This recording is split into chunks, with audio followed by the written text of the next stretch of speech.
Since I was a boy, I've always been afraid of spiders. I freaked and screamed until Mom came in and carried them into the garden. She always had a respect for spiders that I never understood.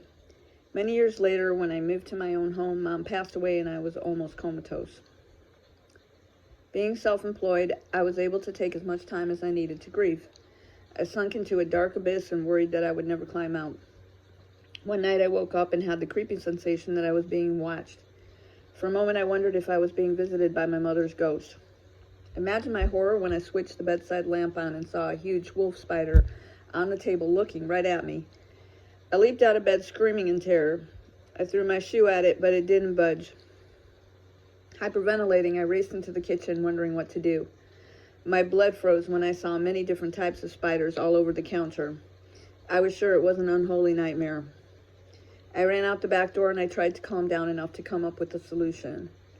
While I stood on the patio, I heard my next door neighbors having another drunken domestic argument. They were throwing bottles and screaming at the top of their lungs, but I had to stay focused because I had a bigger problem in my house. Maybe it was a mixture of the grief and panic, but I grabbed a can of fly spray and a lighter. I thought I can blowtorch those arachnids into oblivion. When I slowly stalked back into the house, I noticed a hushed murmuring, and for a moment, I thought I was finally losing it. I readied the fly spray and the lighter as I crept into the kitchen, but I wasn't prepared for what happened next. The spiders were now on the kitchen table, grouped together like an army, with the wolf spider standing alone in the front. I dropped my weapons and screamed, watching in horror as the wolf spider reared up and waved its front legs at me. It was like it was beckoning for me to come forward. The others stayed in formation behind it as I continued to wave its legs at me. Then I remembered my mom and how she'd always shown respect for the world of spiders. An odd feeling came over me. Realizing for the first time that the spiders meant me no harm, I slowly made my way closer to the table, knowing that this was a special event. The spiders stood their ground while the wolf spider continued waving its legs. Once I was about 1 foot away, it stopped. Trembling and feeling like a fool, I addressed this creepy assembly by telling them that I wouldn't hurt them if they left the house and stayed out of my way. Imagine my surprise when they all started following the wolf spider down the leg of the table and made their way to a crack in the far wall. Over the next few days, I got back to work even though the rowdy neighbors continued their brawling. One night was particularly bad, with the cops being called. Only an hour after the cops left, the fighting started up again. The next week had more of the same, but louder and more violent. It seemed that the cops didn't want to deal with them. I was sick of the screaming, thumping, and glass smashing. It was affecting my work, and there was no way I could sleep through it. Finally, I broke down and cried like a baby, still affected by the grief on top of my frustration. The last straw was when I lost a contract due to not meeting a deadline. I collapsed on my bed and started thinking terrible thoughts about firebombing their house. That's when I saw the wolf spider on my bedside table again.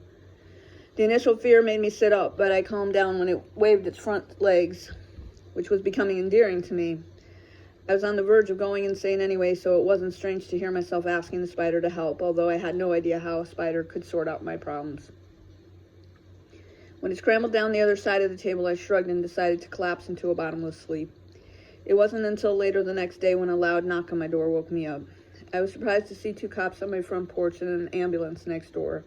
One of them asked if I heard or saw anything or anyone through the night visiting the neighbors. When I asked why, he advised that they had dialed 911, screaming that their house was filled with spiders.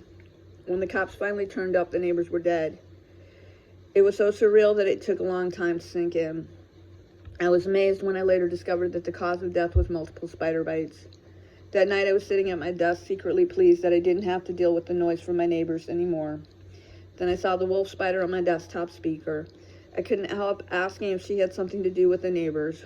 She reared up and waved her legs at me. I knew at that moment that a beautiful friendship had begun.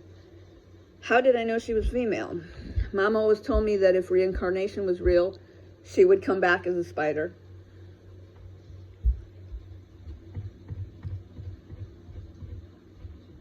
This true story was titled The Spider Contract.